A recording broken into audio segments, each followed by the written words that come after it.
last part of 7-4, we're actually going to work backwards from what we were doing on Thursday. Instead of trying to kind of condense the logarithms, they'll be condensed and we have to expand them. Tomorrow, we're going to do maybe like a little Delta math assignment or something to kind of help us go over the logarithms a little bit more. So then again, quiz will be on Thursday. Okie doke. Now you don't need to write all these down again because you already have them from Thursday. I'm just putting them back up there so you can see them one more time. Product property has the plus, quotient property has the minus, and then the power property, of course. You can pull the power up to the top. Okie doke. Well, here's the directions. And I'm going to check here, but I think these are the only directions for today. We have to use the properties of logarithms to expand each logarithm. Use the properties to expand. Again, this is the opposite of Thursday's lesson. On Thursday, we were condensing. Now we are expanding. Okie doke. Let me put the first one up here. Each one's going to be a little bit different. This one starts with a log base 4 of 9x. Log base 4 of 9x. Now, when you are expanding logarithms, the first thing you want to look at is what you're taking the log of. Remember the 4 is just the base. It kind of just stays there. But we are taking the log of 9x. Now, if you look, what is technically happening with the 9 and the x? They're being multiplied. So what we're going to start with here, or actually, this might be our only property to use. We're going to use the product property because what we're taking the log of is a product. So to expand this, we're going to keep log base 4 with each part. We're going to do a log base 4 of 9. So just the first part of the product. And then plus, because it's the product property. After the plus sign, we'll just take log base 4 of x. Now, really, that's the only thing we can do with this problem. We're going to get to some where you've got more properties that you need to use after that, but that's pretty much it. 9x is like 9 times x, and that's a product. Okie dokie, I'm going to keep on rolling here. Number 2, log of 2 divided by x. 2 divided by x. I don't see a base. I assume it's 10. I don't really care too much really though about what the bases are. What I'm taking the log of is a quotient. Those two things are being divided. So we're going to use our quotient property. Now back to number 1 for a second. If you for some reason got those switched and put log base 4 of x plus log base 4 of 9, it would have been fine. I would not be able to count off for that since addition is commutative. But with the quotient property, we're going to subtract, and you can't switch that order. So when you write this out, you have to do log of 2 first. The part on top always goes first, and then log of x. Log of 2 minus log of x. That is it for number 2. Okie doke. We've done a product. We've done a quotient. I'm going to do an example of the power property, and then we'll get to some that kind of put all of them together. Number 3, log of x to the 6th power. Log of x to the 6th. On Thursday, anytime we had a number out front, we pulled it up to become a power. But today, we're going in reverse. So the powers that you see, you're going to pull them back out front to become normal numbers. So it's not log of x to the 6th anymore. It's just 6 log of x. Again, each one of those only required one property. We're going to get to some here in a second where you've maybe got to do 2 or possibly 3, all 3 of them. Any questions about those first? We're looking good. This is usually a pretty nice lesson here. It doesn't usually take too much time. Number 4. Number 4, log of a squared b cubed. Log of a squared b cubed. Now, I know that you see the powers there. I see them too. But I will say on problems where you've got maybe a couple properties that you need to use, normally, I can't say this for all the time, but normally you want to save the power property for the last step. Now we're going to see here in a second where we may not always be able to do that. But again, most of the time, you're going to save the power property for the end. Okay, let's look at what else we've got going on. This is a squared times b cubed. Those two things are being multiplied together. So we're going to start with the product property.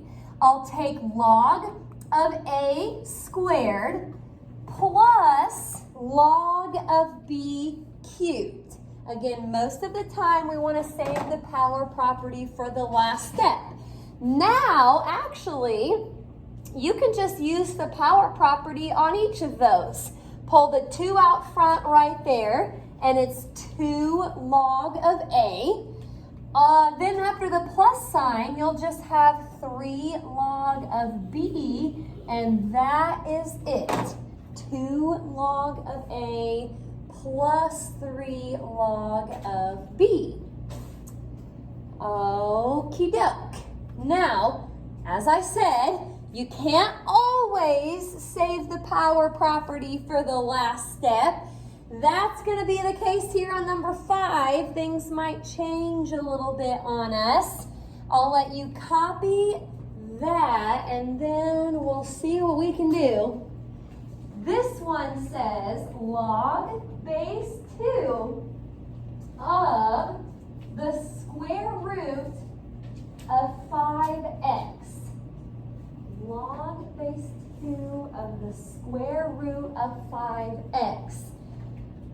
Now, hang on a second. We have a product property. We have a quotient property. We have a power property. But we really don't have any properties that tell us what to do with a square root.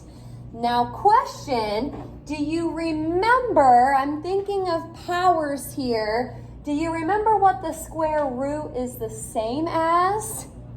It's a 1/2 power. Let's rewrite this real quick. I like where we're headed. Let's rewrite that as log base 2 of the quantity 5x, all of it to the 1/2 power. And the reason we did that was so we could use the power property. Now I realize I just told you guys up there, normally you save the power property for the last step.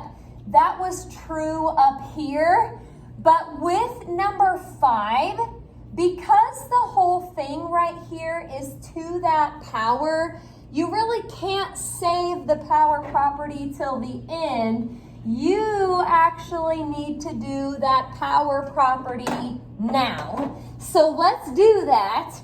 Pull the 1/2 out front. We're not quite finished, but we're on the right track.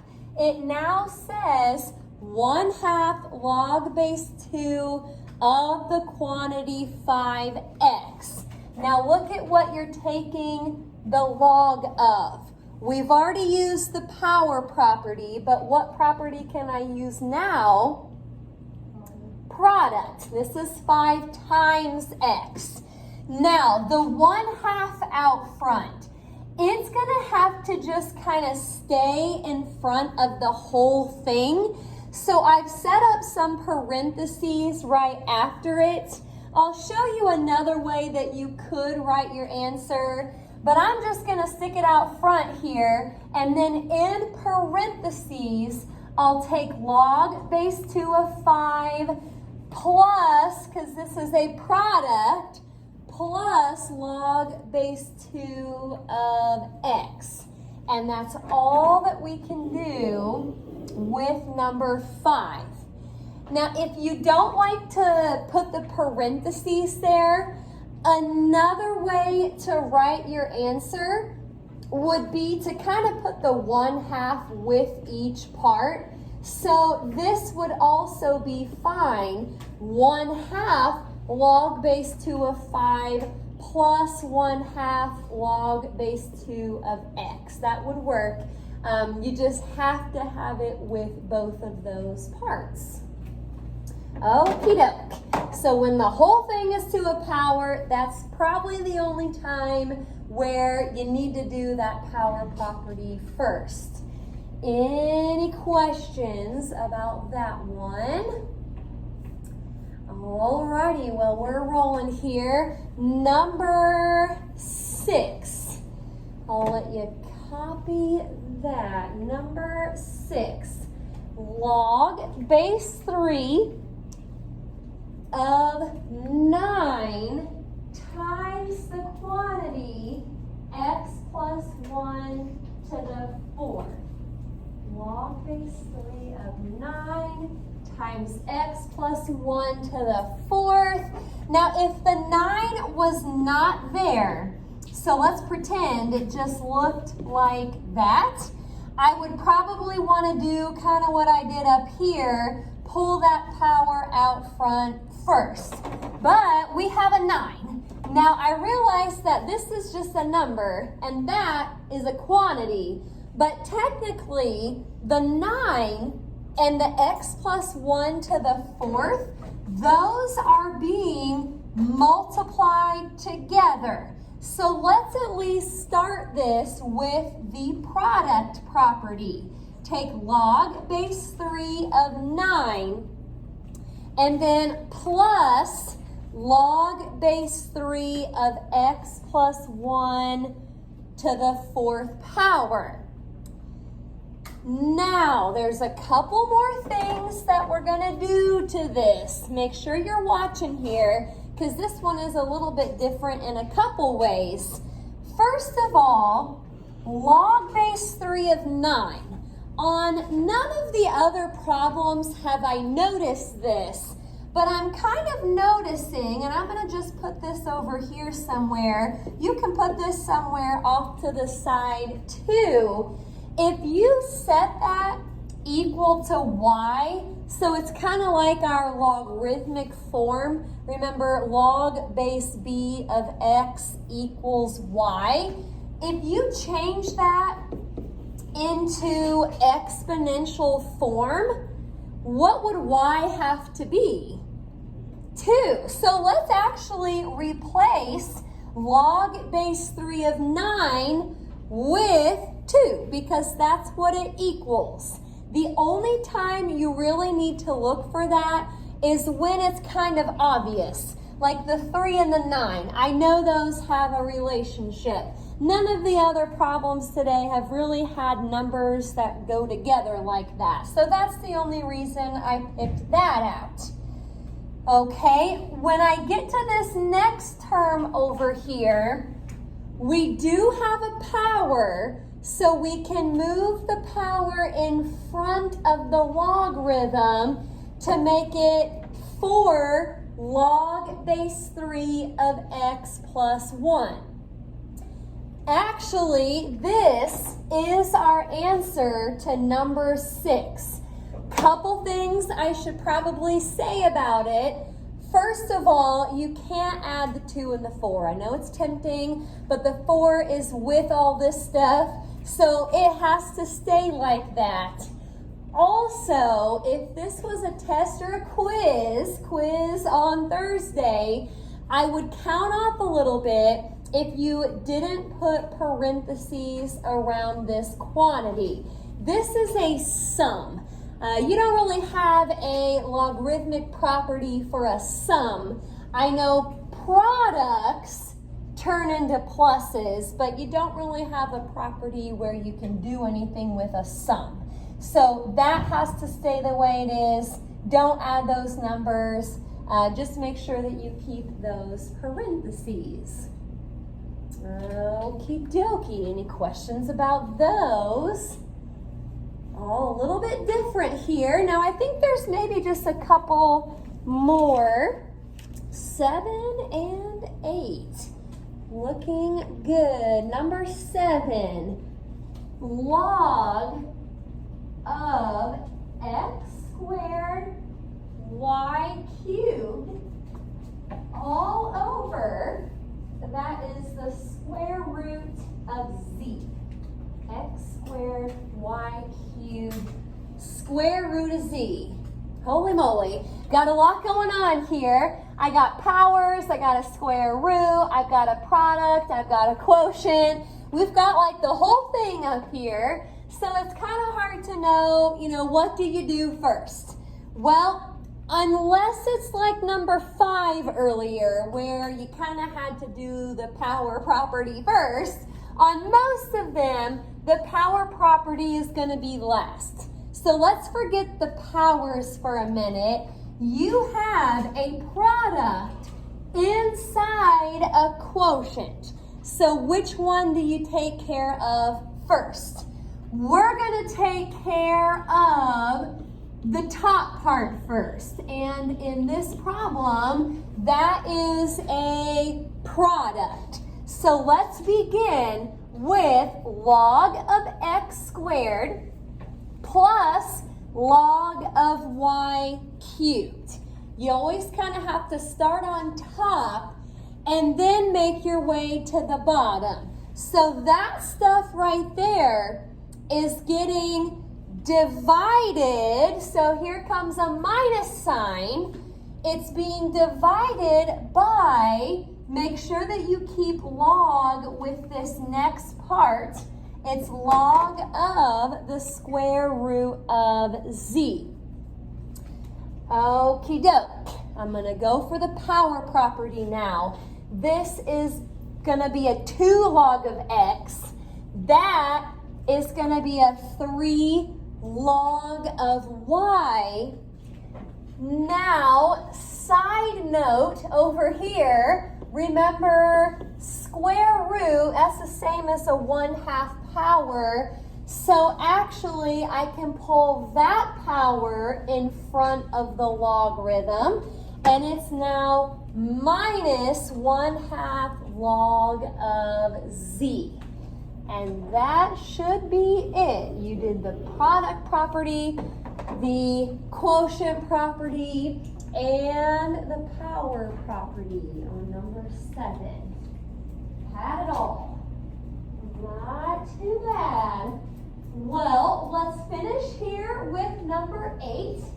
Now, be on the lookout for ways to simplify this.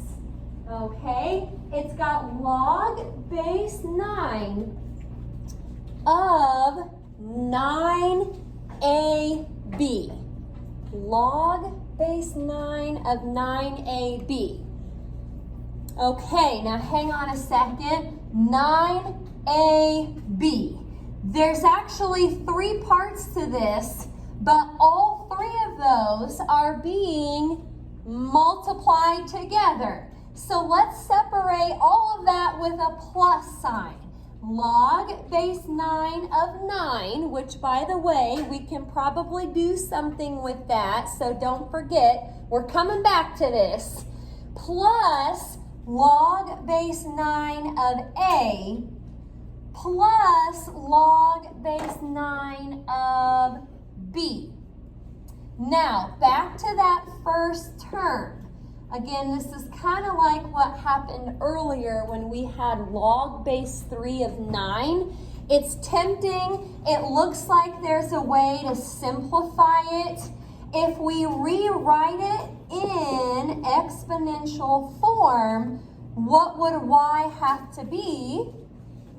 1. Yeah, 9 to the first power is 9. So let's actually make it 1 plus log base 9 of A and then plus log base 9 of B.